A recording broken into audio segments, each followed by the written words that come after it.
Corona પછી દુનિયાની અંદર આપણે સક્ષમ રીતે બહાર નીકળી ગયા. હવે તો આપણે સ્વસ્થ પણ છીએ, મજબૂત પણ છીએ. તો શું ટેરિફનો સામનો નહીં કરી શકીએ આપણે? જય સ્વામિનારાયણ. રવિવારની સવારે રવિભાઈની યુટ્યુબ ચેનલ પર આપ સૌનું હાર્દિક સ્વાગત છે. વિડીયોની શરૂઆત કરતા પહેલા આપનો પરિવાર આર્થિક રીતે સુખી, સ્વસ્થ અને સંપન્ન બની રહે એ બદલ ભગવાન સ્વામિનારાયણના ચરણોમાં પ્રાર્થના. એક અદ્ભુત વિષય લઈને આપની સમક્ષ હું આજે ઉપસ્થિત થયો છું.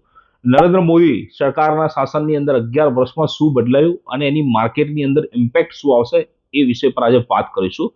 નરેન્દ્ર મોદીનો હું બહુ મોટો ફેન છું, એ તમને પહેલેથી જ કહી દઉં. પહેલી વાત, સેન્સેક્સ 2014ની અંદર માર્ચની અંદર 24,386 હતો, જે માર્ચ 2025ની અંદર 77,414 થયો અને વિડીયો જ્યારે બન્યો ત્યારે 82,000નો ઇન્ડેક્સ હતો. 2 નંબર, 1 GB ડેટા ફક્ત 10 રૂપિયામાં ઉપલબ્ધ થઈ ગયો અત્યારે, અને જે 2014ની અંદર 300 રૂપિયામાં મળતું હતું.